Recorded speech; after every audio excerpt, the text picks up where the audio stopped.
Good evening everyone. মৰমৰ ছাত্ৰ ছাত্ৰীসকল, আজি আমি তোমালোকৰ একাদশ শ্ৰেণীৰ ৰাজনীতি বিজ্ঞানৰ পাঠ বিৰ এটা অধ্যায় আলোচনা কৰিব গৈ আছো। সেই অধ্যায়টোৰ কিছুমান এমসিকিউ টাইপ কোৱেশ্চন, সেই কোৱেশ্চনখিনি আমি আলোচনা কৰিব গৈ আছো। ইউনিটটোৰ নাম হৈছে বিধান মণ্ডল বা আমাৰ যেটো ইউনিট আছে ইউনিট হেটো 5 নম্বৰ ইউনিট। তো প্ৰথম কোৱেশ্চনটো যেটো আছে যে what is the main function of law department or legislator, or যেটো আমাৰ legislator আছে বা বিধান মণ্ডল বা আইন বিভাগৰ বা বিধান মণ্ডলৰ প্ৰধান কাৰ্য কি, যেটো বিধান মণ্ডল আছে সেই বিধান মণ্ডলৰ প্ৰধান কাৰ্য। সো বিধান মণ্ডল কওঁতে আমি প্ৰথমে আমি বুজিব লাগিব বিধান মণ্ডল মানেনো কি, তাৰ পিছত আমি বিধান মণ্ডলৰ কাৰ্যত যাম। বিধান মণ্ডল মানে কি বেসিক্যালি আমি যদি বুজিব যাও যৰ পৰা আমাৰ কাৰণে বিধি বিধানসমূহৰ ৰূপ লয়, বিধি বিধানসমূহ বনোৱা হয়, সেই জায়গাটোকে বিধান মণ্ডল বুলি কোৱা হয়। তেতিয়া যে আমি ভাৰতবৰ্ষত যাও ভাৰতীয় বিধান মণ্ডল, তো ভাৰতীয় বিধান মণ্ডল কওঁতে বেসিক্যালি আমাৰ সংসদক কোৱা হয়। তো বিধান মণ্ডল যেটো প্ৰথম অৱস্থাত চোৱা বিধান মণ্ডল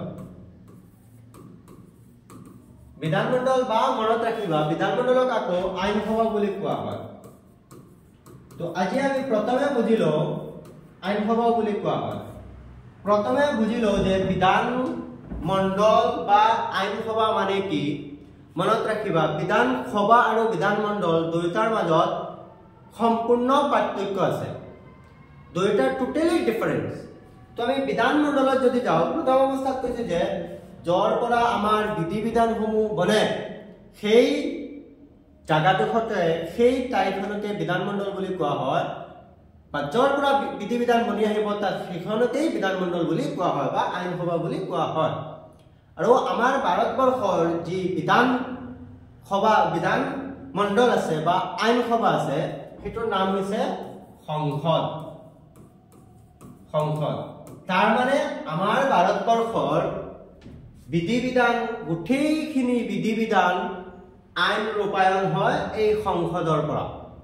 এতিয়া এই সংসদনো কেনেকৈ গঠিত হয় সেইটো আমি আগত বুজিব লাগিব। চোৱা সংসদ গঠিত যে হয় সেইটো তিনিটা সংসদৰ কক্ষলৈ গঠিত হয়। প্ৰথম অৱস্থাত সংসদ গঠিত হওঁতে ৰাষ্ট্ৰপতিৰ প্ৰয়োজন, ৰাষ্ট্ৰপতি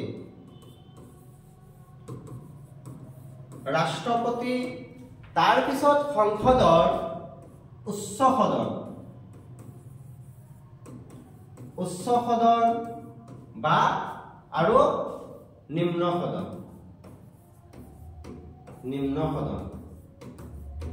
তাৰ মানে আমাৰ ভাৰতবৰ্ষৰ যি বিধান মণ্ডল কেন্দ্ৰীয় বিধান মণ্ডল, মনত ৰাখিবা এইটো হৈছে আকৌ কেন্দ্ৰীয় বিধান মণ্ডলক আকৌ আমি দুটা ভাগত ভাগ কৰিব পাৰি। এটা হৈছে কেন্দ্ৰীয় আৰু আন এটা হৈছে ৰাজ্যিক। তাৰ মানে যেটো বিধান মণ্ডল আছে সেই বিধান মণ্ডলক আমি দুটা ভাগত ভাগ কৰিব পাৰি। এটা হৈছে কেন্দ্ৰীয় আৰু এটা হৈছে ৰাজ্যিক। তাৰ পিছত আমি ৰাজ্যিকত যাম। প্ৰথমে বুজিলো যে সংসদ হৈছে আমাৰ কেন্দ্ৰীয় বিধান মণ্ডল,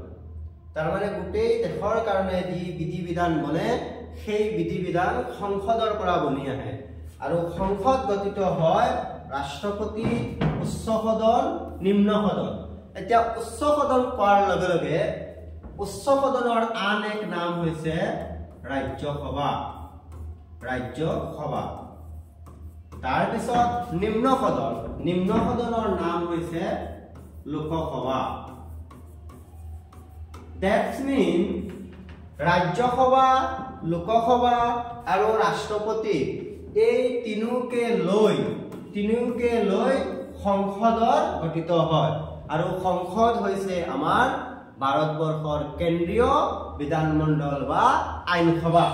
আৰু এই যে ৰাজ্যসভা লোকসভা এই ৰাজ্যসভাক নিম্ন সদন বুলি লোকসভাক নিম্ন সদন বুলি কোৱা হয় লগতে ৰাজ্যসভাক উচ্চ সদন বুলি কোৱা হয় দ্যাটস মিন আমাৰ যি সংসদ সেই সংসদখন হৈছে দুটা কক্ষলৈ গঠিত বা দ্বিসদনীয় এটা সদনৰ নাম লোকসভা আৰু এটা সদনৰ নাম ৰাজ্যসভা তো আমাৰ এই যে গোটেইখিনিৰ প্ৰধান কাৰ্য কি তাৰ প্ৰধান বিধানমণ্ডলৰ প্ৰধান কাৰ্য হব সো প্ৰথমটো দিছে আইন প্ৰণয়ন দুই নম্বৰটো আইন প্ৰয়োগ তিন নম্বৰটো ন্যায়িক কাৰ্য চাৰি নম্বৰটো আইনৰ সংশোধন এতিয়া আমি ইয়াৰ পৰা আমাৰ যেটো অপশন এ আছে বা ক আছে অপশন আইন প্ৰণয়ন এই যে সংসদ আছে সেই সংসদৰ সম্পূৰ্ণ কাম হৈছে প্ৰথম বা মেজৰ কাম হৈছে আইন প্ৰণয়ন কৰা সংসদে সদায় আইনখিনি প্ৰণয়ন কৰি দিব আমাৰ কাৰণে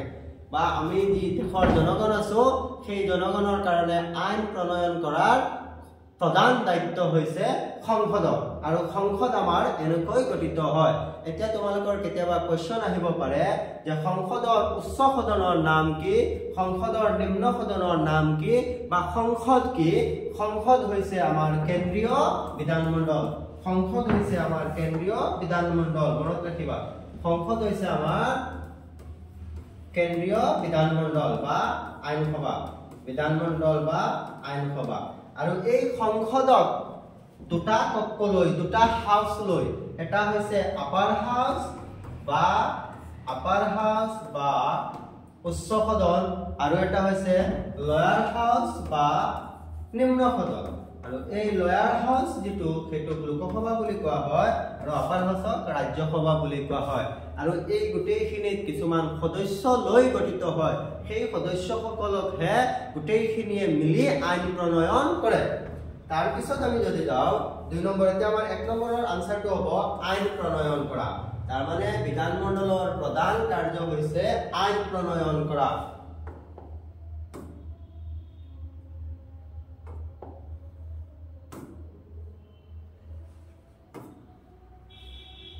তাৰ পিছত কোৱেশ্চনটো চোৱা যে what is the quorum of the Lok Sabha লোকসভাৰ কোৰাম কি এতিয়া আমি 2 নম্বৰ কোৱেশ্চনটো আছে আমাক কৈছে যে লোকসভাৰ কোৰাম মানে কি লোকসভা প্ৰথমতে আমি বুজি আহিছো যে লোকসভা হৈছে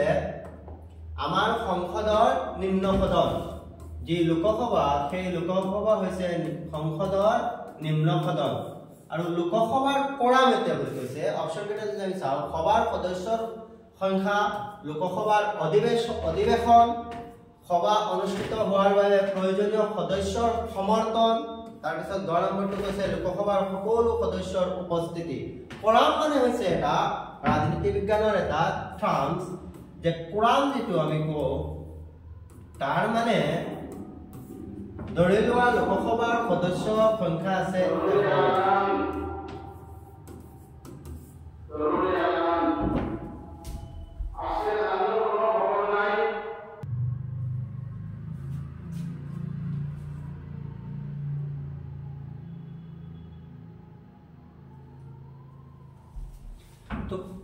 তো কোৰাম মানে কি ধৰি লোৱা লোকসভাৰ সদস্যৰ সংখ্যা 100 জন তাৰ মানে 100 জনৰ পৰা যে 10/1 100 জনৰ পৰা 10 জন সদস্যৰ সমৰ্থন লাগিব ইয়াত যেটো আমাৰ কৈছে যে সভা অনুষ্ঠিত হোৱাৰ বাবে প্ৰয়োজনীয় সদস্যৰ সমৰ্থন আৰু এই সমৰ্থনটো ডাটাটো হৈছে 10/1 বা 10/1 যেটো আমি তাৰ মানে যদি 100 জন সদস্য সেই 10 জন সদস্য যেতিয়ালৈকে লোকসভাত উপস্থিত নাথাকিব লোকসভাত তেওঁলোকৰ সমৰ্থন নাথাকিব তেতিয়া লোকসভাৰ সভা অনুষ্ঠিত কৰিব নোৱাৰে আৰু সেইটোকে কোৰাম বুলি কোৱা হয় তাৰ পিছত কোৱেশ্চনটো দিছে হু প্ৰিসাইড ওভাৰ দা লোকসভাত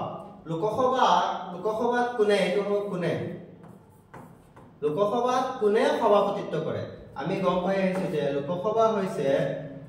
লোকসভা হৈছে আমাৰ কেন্দ্ৰীয় বিধানমণ্ডলৰ নিম্ন সদন লোকসভা হৈছে কেন্দ্ৰীয় বিধানমণ্ডলৰ নিম্ন সদন আৰু এই লোকসভাত কোনে সভাপতিত্ব কৰে সব প্ৰধানমন্ত্ৰী লোকসভাৰ অধ্যক্ষ ৰাজ্যসভাৰ সভাপতি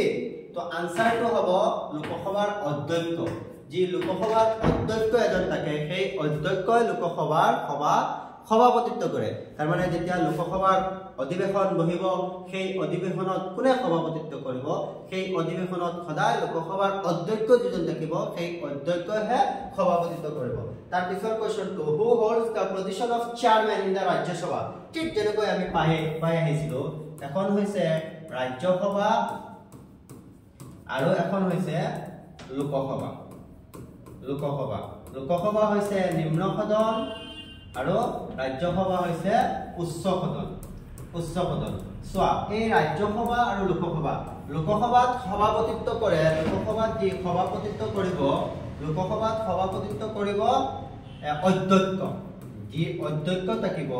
সেই অধ্যক্ষজনে সভাপতিত্ব কৰিব ঠিক একে ধৰণৰ ৰাজ্যসভাৰ সভাপতিত্ব কৰিব আপোনাৰ যি উপৰাষ্ট্ৰপতি থাকিব এইটো কোৱেশ্চন বাৰে আহি থাকে যে ৰাজ্যসভাৰ প্ৰধান কোন উপৰাষ্ট্ৰপতি আৰু লোকসভাৰ অধ্যক্ষ তাৰ মানে দুয়োজনৰ চেম্বাৰ বেলেগ দুয়োজনৰ সদন বেলেগ এখন হৈছে ৰাজ্যসভা আন এখন হৈছে লোকসভাৰ অধ্যক্ষ কৰিব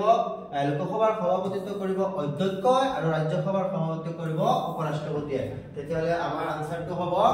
ইয়াত উপৰাষ্ট্ৰপতি যি কোৱেশ্চনটো থাকে মেবি ইয়াত আছে ৰাজ্যসভাৰ সভাপতিত্ব পদত কোন থাকে তো এই ৰাজ্যসভাৰ সভাপতিত্ব পদত থাকে ভাৰতৰ উপৰাষ্ট্ৰপতি যিজন ভাৰতৰ উপৰাষ্ট্ৰপতি থাকিব সেই উপৰাষ্ট্ৰপতিজনে ৰাজ্যসভাৰ সভাপতিত্ব কৰিব ৰাজ্যসভাৰ যেতিয়া অধিবেশন হ'ব তাৰ পিছৰ কোৱেশ্চনটো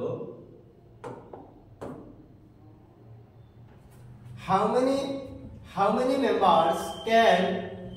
the president of India nominate to the Lok Sabha so এতিয়া আমাৰ যেটো লোকসভাৰ কথা কৈছে লোকসভা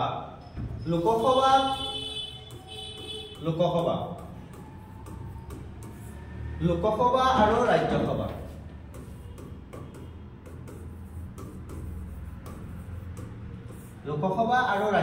লোকসভাৰ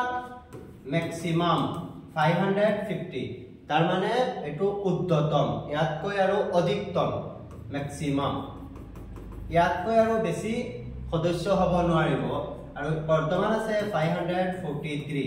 এই 543 পৰা একৰ্ডিং টু আৱাৰ বুক যে ৰাষ্ট্ৰপতিয়ে প্ৰেসিডেন্টে বা ৰাষ্ট্ৰপতিয়ে কেইজনক মনোনীত কৰিব পাৰিব মনোনীত মানে নিজস্বভাৱে নিজে বিনা নিৰ্বাচনত মনোনীত হৈ যাব মানে সিলেকশন কৰি দিব আৰু সেই দুজন কিন্তু মনত ৰাখিবা এই যে দুজন আছে এই দুজনক বৰ্তমান কিন্তু নাই 2019 ৰ কনস্টিটিউশনাল এক্ট অনুযায়ী সেই ৰাজ্যসভা লোকসভাৰ যি দুজন মনোনীত সদস্য সেই সদস্যসকলক খাৰিজ কৰা হৈছে বা হিয়ত এংলো ইণ্ডিয়াৰ পৰা মনোনীত হৈছিল কিন্তু বৰ্তমান হিয়তক খাৰিজ কৰা হৈছে ঠিক সেম কোৱেশ্চন আৰু এটা থাকে আমাৰ ৰাজ্যসভা সো ৰাজ্যসভা 250 ম্যাক্সিমাম এখন থাকে 250 আৰু এই 250 ৰ পৰা 12 জনক ৰাষ্ট্ৰপতিয়ে মনোনীত কৰিব পাৰে তাৰ মানে 12 জন সদস্য ৰাষ্ট্ৰপতিয়ে মনোনীত কৰিব পাৰে ৰাজ্যসভা আৰু দুজনক কৰিব পাৰে লোকসভা কিন্তু সেইটো 2019 আৰু সেইটো ইমপ্লিমেন্টেশন হৈছে 2020 ৰ পৰা তাৰ মানে 2020 ৰ পৰা আৰু লোকসভা এই সদস্যৰ মনোনীত যেটো সেইটো নাই তাৰ পিছৰ কোৱেশ্চনটো হ'ব how many members can the president of India nominate to the Rajya Sabha এই যে অকনাগত কৈছিলো ৰাজ্যসভাত কেইজনক পাৰে ৰাজ্যসভাত আমি জানো যে ৰাজ্যসভাত পাৰে 12 জনক যি ৰাজ্যসভা আছে সেই ৰাজ্যসভাত ৰাষ্ট্ৰপতিয়ে 12 জনক মনোনীত কৰিব পাৰে 12 জনক মনোনীত কৰিব পাৰে সেই 12 জনক শিক্ষা কলা সংস্কৃতি এইখিনি ফিল্ডৰ পৰা হে 12 জনক মনোনীত কৰিব কোৱেশ্চনটো বাৰবাৰ আহি থাকে বুজিবা কোৱেশ্চনটো প্ৰথম হৈছে লোকসভা তাৰ পিছত হৈছে ৰাজ্যসভা এই লোকসভা আৰু ৰাজ্যসভা লোকসভাত পাৰে 2 জনক ৰাষ্ট্ৰপতিয়ে আৰু ৰাজ্যসভাত পাৰে 12 জনক কিন্তু এই দুজন যেটো 2019 ৰ কনস্টিটিউশনাল এক্ট অনুযায়ী এই বাতিল কৰা হৈছে সেইটো ইমপ্লিমেন্টেশন হৈছে 2020 ত আৰু ৰাজ্যসভাত বৰ্তমানো আছে তাৰ মানে বৰ্তমানো ৰাজ্যসভা 250 সদস্যৰ পৰা 12 জন সদস্যক ৰাষ্ট্ৰপতিয়ে মনোনীত কৰিব পাৰে তেতিয়াহলে আনসাৰটো হ'ব 12 জন তাৰ পিছত সংসদৰ যৌথ অধিৱেশনত কোনে সভাপতিত্ব কৰে আৰু এটা ইম্পৰ্টেন্ট কোৱেশ্চন যৌথ অধিৱেশন মানে কি যৌথ অধিৱেশন মানে কি যৌথ যেটো আমি জইন এনে এই শব্দটোৰ পৰা আমি বুজি পাই আছো যে জইন কেতিয়াবা কি হয় তোমাৰ ধৰিলা ইয়াত আছে লোকসভা আৰু আছে ৰাজ্যসভা লোকসভা বা ৰাজ্যসভা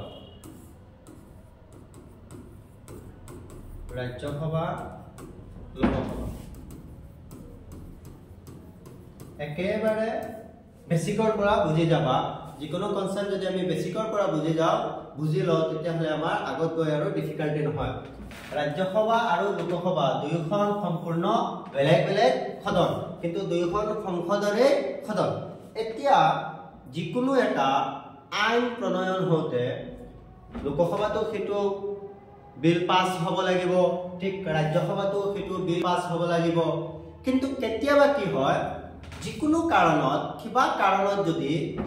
লোকসভাত পাস হৈ ৰাজ্যসভাত সেইখন পাস নহয় বা ৰাজ্যসভাত পাস হৈ লোকসভাত পাস নহয় কিবা এটা ডেমেজে হৈ গৈছে বা কিবা এটা ফসি গৈছে তেতিয়া কি কৰিব এই দুয়োখনকে একগোট কৰি দুয়োখনকে জয়েন কৰি ল'ব দুয়োখনকে জয়েন কৰি সেশন এটা হ'ব দুয়োখনকে জয়েন কৰি ল'ব যেতিয়া জয়েন কৰি ল'ব সেইটোকে আমি জয়েন্ট সেশন বুলি কওঁ জয়েন্ট সেশন বা যুটীয়া যৌথ অধিৱেশন জয়েন্ট সেশন বা যৌথ অধিৱেশন বুজি পাইছা মই কি কৈছো যেতিয়া কোনো এটা বিলক লৈ দুয়োখন সদনৰ মাজত একেমতত নাথাকিব তেতিয়া দুয়োখন সদন একেলগ হৈ হেতু পাস কৰাৰ চেষ্টা কৰিব আৰু যেতিয়া দুয়োখন সদন একেলগ হৈ যাব সেই একেলগে হোৱা এই প্ৰক্ৰিয়াটোকে যৌথ অধিৱেশন বুলি কোৱা হয় আৰু দুটা কোৱেশ্চন ইয়াৰ পৰা আহে এতিয়া যেটো আমি যৌথ অধিৱেশন ধৰি লোৱা ইয়াৰ পৰা আৰু এইটো হৈছে লোকসভা আহি বহিব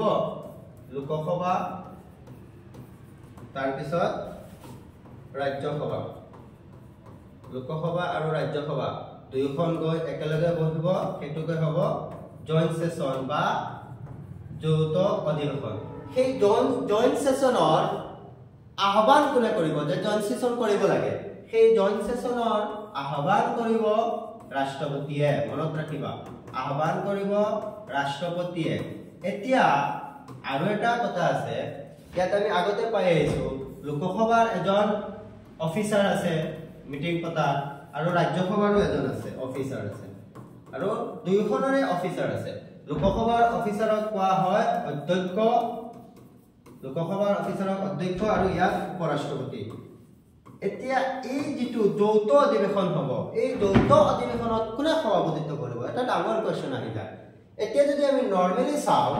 ইয়াৰ সদস্য লোকসভাৰ সদস্য বেছি নে ৰাজ্যসভাৰ সদস্য বেছি ডেফিনেটলি ইয়াত ম্যাক্সিমাম হ'ব 250 আৰু ইয়াত হ'ব 550 তো দ্যাটস মিন আমি আলটিমেটলি দেখা পাই আছো যে এই যেটো সংসদ সদন আছে এই সদনৰ সদস্য বেছি আৰু যিখন গণৰ সদস্য বেছি নৰমালি এনেকৈ বুজি লবা যিখন গণৰ সদস্য বেছি ডেফিনেটলি সেইখন গণৰে জোৰ থাকিব আৰু সেই কাৰণে এই জয়েন্ট সেশনত বা যৌথ অধিৱেশনত ৰাষ্ট্ৰপতিয়ে আহ্বান কৰিব আৰু লোকসভাৰ অধ্যক্ষই তা অধিৱেশন আৰম্ভ কৰিব বা লোকসভাৰ লোকসভাৰ যি অধ্যক্ষ থাকিব সেই অধ্যক্ষ হ'ব সভাপতিৰ সভাৰ প্ৰধান তাৰ পিছত কোৱেশ্চনটো যৌথ অধিৱেশনত কোনে সভাপতিত্ব কৰে কোৱেশ্চনটো আমাক কৈছে যে কোনে সভাপতিত্ব কৰে তেতিয়ালে আনসাৰটো হ'ব লোকসভাৰ স্পিকাৰ যে লোকসভাৰ অধ্যক্ষ থাকে সেই লোকসভাৰ অধ্যক্ষই জয়েন্ট সেশনত যৌথ অধিৱেশনত সভাপতিত্ব কৰিব তাৰ পিছত who calls the joint session of both house of parliament তো পাৰ্লিয়ামেন্টৰ দুইখন সদনত একেলগ কৰিবলৈ কাৰ আহ্বান কৰা হয় কোনে আহ্বান কৰে এটো আমি আগতে পাই আহিছো ৰাষ্ট্ৰপতি আনসাৰ হ'ব ৰাষ্ট্ৰপতিয়ে তাৰ মানে ৰাষ্ট্ৰপতিয়ে জয়েন্ট সেশন কৰিবলৈ কলস কৰিব বা আহ্বান কৰিব যে বাই বলক আমি দুইখনে মিলি এফালৰ পৰা ৰাজ্যসভা আহিব আনফালৰ পৰা লোকসভা যাব মিলি গৈ জইন্ট সেশন হ'ব আৰু সেই জইন্ট সেশন দুইখন একেলগে বহিব এই জইন্ট সেশনত সভাপতিত্ব কৰিব লোকসভা ৰাজ্যসভা সভাপতিত্ব কৰিব অধ্যক্ষ বা আমি যিখন স্পিকাৰ বুলি কওঁ এই স্পিকাৰে হেতু অধ্যক্ষই সভাপতিত্ব কৰিব তাৰ পিছত কাৰ কোনে আহ্বান কৰিব ৰাষ্ট্ৰপতিয়ে মনত ৰাখিবা আহ্বান কৰিব ৰাষ্ট্ৰপতিয়ে তাৰ পিছৰ কোৱেশ্চনটো হ'ব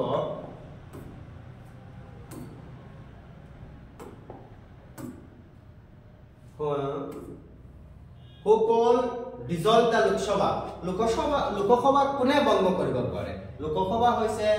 কেন্দ্ৰীয় বিধানমণ্ডলৰ নিম্ন সদন আৰু এই লোকসভা কোনে ভংগ কৰিব পাৰে লোকসভা বেসিক্যালি ভংগ কৰিব পাৰে ৰাষ্ট্ৰপতিয়ে যিজন আমাৰ ৰাষ্ট্ৰপতি আছে এই ৰাষ্ট্ৰপতিয়ে লোকসভাক ভংগ কৰিব পাৰে ভাঙি দিব পাৰে এই লোকসভা আছে সেই লোকসভাক ভাঙি দিব পাৰে তাৰ পিছত কোৱেশ্চনটো হ'ব how many members are elected from Assam to the Lok Sabha অতি গুৰুত্বপূৰ্ণ কোৱেশ্চন যে লোকসভাত অসমৰ পৰা কিমান সদস্য নিৰ্বাচিত হয় সো ইয়াত নিৰ্বাচিত হৈছে যেটো আমাৰ অসম আছে সেই অসমৰ পৰা লোকসভাত কিমানজন সদস্য যায় যে লোকসভা সেই লোকসভাত মনত ৰাখিবা লোকসভা আৰু ৰাজ্যসভা লোকসভাত যায় 14 জন ৰাজ্যসভাত যায় 7 জন ইয়াতে এটা কথা মনত ৰাখিবা এটো সহজভাৱে বুজাৰ কাৰণে ৰাজ্যসভা হৈছে আমাৰ খাতটো মনত ৰাখিবা খাত এই যে খাত আছে ৰাজ্যসভা হৈছে আমাৰ ডাঙৰ আৰু লোকসভা হৈছে আমাৰ সৰু তাৰ মানে এই খাতটো খাতৰ স্কয়াৰ কৰি দিয়া 14 আৰু ইয়াত যেটো আমাৰ ডাঙৰ আছিল ডাঙৰত পঢ়িব সৰুটো আৰু সৰুত পঢ়িব ডাঙৰটো তাৰ মানে খাত ডাবল কৰি দিলে 14 হৈ যায় 14 খাতজন বহিব খাতজন থাকিব ৰাজ্যসভা আৰু 14 জন থাকিব লোকসভা তাৰ পিছৰ কোৱেশ্চনটো এই আমাক কৈছে অসমৰ পৰা ৰাজ্যসভাত কিমান সদস্য নিৰ্বাচিত হয় ৰাজ্যসভাত হ'ব 7 জন তাৰ পিছত ৰাজ্যসভাৰ সদস্যসকল কিদৰে নিৰ্বাচিত কৰা হয় অতি গুৰুত্বপূৰ্ণ কোৱেশ্চন মন দি বুজিবা যে যেটো আমাৰ ৰাজ্যসভা আছে একেবাৰে মই বুজাই দিছো ৰাজ্যসভা আৰু লোকসভা ৰাজ্যসভাৰ সদস্য লোকসভাৰ সদস্য ৰাজ্যসভাৰ যি সদস্য সেই সদস্যসকল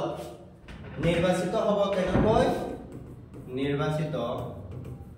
আৰু ইয়াতো নিৰ্বাচন কেনেকৈ নিৰ্বাচিত হ'ব